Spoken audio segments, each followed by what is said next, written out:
Hello everyone, कैसे हैं आप सब। आई होप कि आप सब बिल्कुल ठीक ठाक से होंगे। हम भी बिल्कुल ठीक ठाक हैं।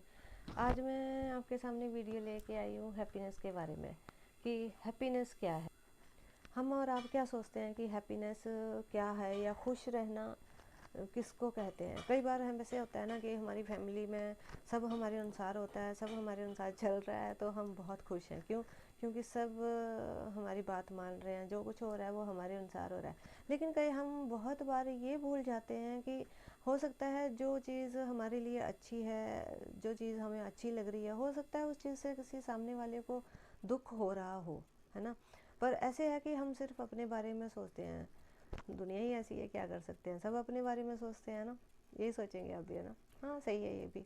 पर यहाँ मैं बात दुनिया की नहीं करूँगी। हम बात सिर्फ अपने बारे में करेंगे कि हम क्या सोचते हैं। दुखी होने का सबसे बड़ा कारण क्या है।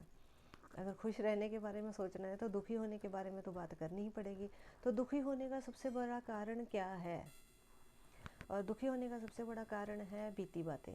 कई बार हमारे पीछे जो ज़िंदगी बीत गई उसमें कुछ ऐसी बातें हो जाती हैं जिनको हम शायद नहीं भुला पाते हैं, या बहुत कोशिश करने के बाद भी नहीं भूल पाते हैं।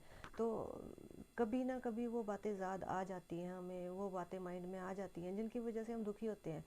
पर ऐसे है कि हम उसके बारे में कर नहीं सकते कुछ भी। हमें आज के बारे में सोचना है। जो पीछे हो गया उसका हम कुछ नहीं कर सकते हैं ना, कुछ हो भी नहीं सकता है। लेकिन जो आने वाला कल है उसको, उसके लिए हम बहुत कुछ कर सकते हैं।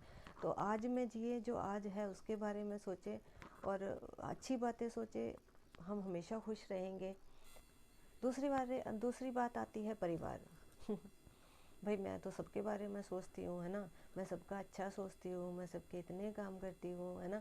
मेरे बारे में कोई नहीं सोचता। जब हम एक परिवार में होते हैं तो ये चीज़ें होती हैं, लेकिन हम दूसरों का कुछ नहीं कर सकते। परिवार है फिर भी दूसरे तो हैं, हमारे अपने हैं, लेकिन फिर भी उनकी अपनी एक अलग सोच है, एक अपनी अलग दुनिया है, एक अलग ज़िंदगी है।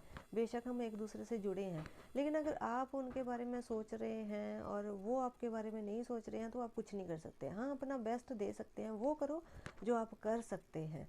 वो कभी मत करो जो आपको ना चाहते हुए आपको करना पड़े, कि हम नहीं करना चाहते फिर भी हम कर रहे हैं, है ना। जब आप ऐसे करो, हाँ सब कुछ सही करो, सब कुछ अच्छा करो, जो अपनी जिम्मेवारियां हैं उनको निभाओ, लेकिन खुद के लिए भी टाइम निकालो, खुद के बारे में भी सोचो। जब आप खुद के बारे में सोचेंगे तो लोग भी हमारे बारे में सोचेंगे और परिवार वाले भी सोचेंगे। तीसरी बात होती है दुखी रहने की। कि भाई हम उम्मीद बहुत लगाते हैं हर रिश्ते से, हर किसी से उम्मीद लगा लेते हैं। अगर किसी के लिए कुछ थोड़ा सा करते हैं तो बदले में उससे बहुत सारी उम्मीदें लगा लेते हैं कि भाई मैंने इसके लिए ये किया तो ये भी मेरे लिए ऐसे ही करे। पर ऐसा नहीं होता है। अगर ऐसा सोचेंगे तो हम ज़िंदगी में हमेशा दुखी ही रहेंगे, दुख ही पाएंगे। क्यों? क्योंकि हम खुद को तो बदल सकते हैं लेकिन सामने वाले को नहीं बदल सकते। इसलिए दुनिया के बारे में सोचना छोड़ दो, लोगों से उम्मीदें लगाना छोड़ दो, खुद के बारे में भी सोचो, खुद के लिए भी टाइम निकालो। जब इन सब बातों को हम इग्नोर करेंगे, परिवार वाले हमारे बारे में नहीं सोचते, लोग हमारे बारे में सोचते हैं ना, और हम लोगों के लिए कितना करते हैं, लोग हमारे लिए नहीं करते। जब ये सोचते रहेंगे तो हम खुश नहीं रह पाएंगे। किसी के बारे में मत पूछो, अपना बेस्ट दो, सोचो, अपना बेस्ट दो। जो आपसे हो सकता है वो करो, जो आपसे नहीं हो सकता है वो मत करो। खुश रहने का एक यही मंत्र है।